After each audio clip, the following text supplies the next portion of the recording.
ये देखते हैं एक्सरसाइज 13.2 का सेकंड क्वेश्चन। इस क्वेश्चन में आपको बोला है कि Rachel and engineering student was asked to make a model जो कंसिस्ट करता है एक एल्यूमिनियम सिलेंडर और उसके ऊपर दो कोन्स उसके एजेस पे अटैच्ड है। आपको बताना है कि उस एल्यूमिनियम सिलेंडर के अंदर कितनी वॉल्यूम गैस की कंटेन करेगा।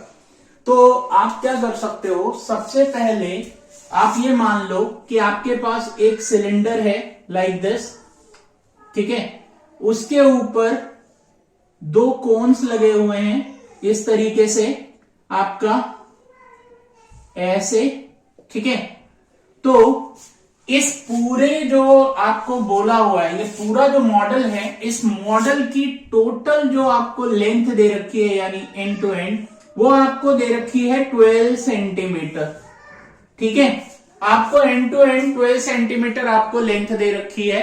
उसके बाद आपको हाइट ऑफ कोन जो दे रखा है वो आपको दे रखी है 2, यानी अगर आप इसको यहां से इसमें दिखाओ तो ये आपको दे रखा है 2 सेंटीमीटर, ठीक है। तो इस वाले कोन की भी हाइट 2 सेंटीमीटर, ठीक है। और जो इसका डायमीटर दे रखा है वो आपको दे रखा है 3। अगर आप इस सिलेंडर को ऐसे फॉर्म कर दो तो डायमीटर जो है आपका वो 3 सेंटीमीटर का है। आपको इसका वॉल्यूम निकालना है, तो वॉल्यूम निकालने के लिए आपको क्या करना पड़ेगा, दोनों कोन्स को ऐड करा दो एक सिलेंडर के साथ में, ठीक है।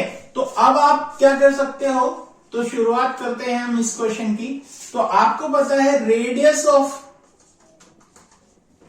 कोन is equal to radius of cylinder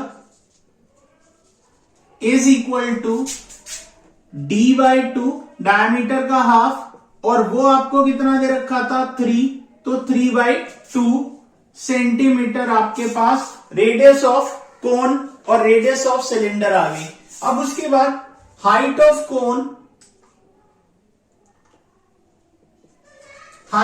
कोन जो है वो आप अगर h1 ले लेते हो तो वो आपको कितनी दे रखी है 2 सेंटीमीटर। हाइट ऑफ सिलेंडर जो आपको दे रखी है वो आपको दे रखी है h, और वो आपको कितना दिया है वो आप यहां से निकाल लोगे। 2 यहां से सब्ट्रैक्ट किया, 2 यहां से सब्ट्रैक्ट किया, तो टोटल 12 में से आपके पास कितना सब्ट्रैक्शन हो गया 4 का, तो बच गया 8 सेंटीमीटर। तो height of cylinder is 8 centimetre.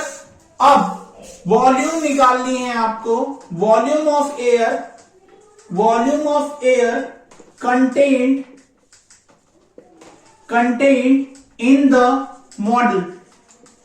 आपके मॉडल में कितना वॉल्यूम है वो आप निकालने के लिए क्या करोगे, 2 इंटू वॉल्यूम ऑफ कोन, क्योंकि दोनों तरफ कोन है तो दोनों तरफ के वॉल्यूम ऑफ कोन ऐड करा दो, प्लस वॉल्यूम ऑफ सिलेंडर, क्योंकि सेम ही कोन है, डिफरेंट कोन्स में यूज किए हैं, सेम ही टाइप के कोन है, सेम हाइट है, सेम रेडियस है, तो इसलिए हमने उनका डबल कर दिया। तो अब आप देखो 2, वॉल्यूम ऑफ कोन कितना होता है, वॉल्यूम ऑफ कोन होता है 2 इंटू 1/3 पाई r स्क्वायर h1 जो हमने हाइट ली है इसकी, plus pi r square h जो आपका हाइट है सिलेंडर का। क्योंकि दोनों का रेडियस सेम है तो दोनों में से रेडियस बाहर आपका आ जाएगा, तो आप कॉमन ले सकते हो पाई r स्क्वायर, तो अंदर बचेगा 2/3 h1 प्लस h। अब आप वैल्यूज को डाल दो, तो जब आप वैल्यूज डालोगे तो आपके पास वैल्यू कितनी है 22/7 इंटू r की वैल्यू आपको कितनी दे रखी है 3/2 का होल स्क्वायर, और अंदर है आपका 2/3 इंटू आपके पास h1 कितना दिया है आपको 2, तो 2 प्लस h h आपका कितना है 8, ठीक है। तो इसको आप सॉल्व कर लो तो आपके पास आ जाएगा 22/7 इंटू 9/4 इंटू, तो आपके पास 4, 3 8 24 और ये आया 28/3। अब आप देखो 7 से ये कट गया, 4 से ये कट गया, 3 से ये कट गया, तो आपके पास बचा कितना 66 सेंटीमीटर क्यूब आपके पास आ गया वॉल्यूम। तो volume of air contained in the model आपके पास ये आया। तो अगर आप देखो तो सबसे पहले हमने क्या किया, वॉल्यूम ऑफ कोन, क्योंकि 2 कोन्स हैं दोनों को डबल कर दिया, फिर उसके बाद वॉल्यूम ऑफ सिलेंडर, फिर हमने उनका फॉर्मूला लिखा वॉल्यूम का और उसमें से पाई आर स्क्वायर दोनों से कॉमन ले लिया क्योंकि रेडियस सेम है, पाई तो कॉमन ही रहेगा। तो फिर उसके बाद वैल्यू सब्स्टिट्यूट कराएं और फाइनली हमारे पास आ गया 66 सेंटीमीटर क्यूब। तो होप आपको समझ आया होगा। अब करते हैं नेक्स्ट क्वेश्चन।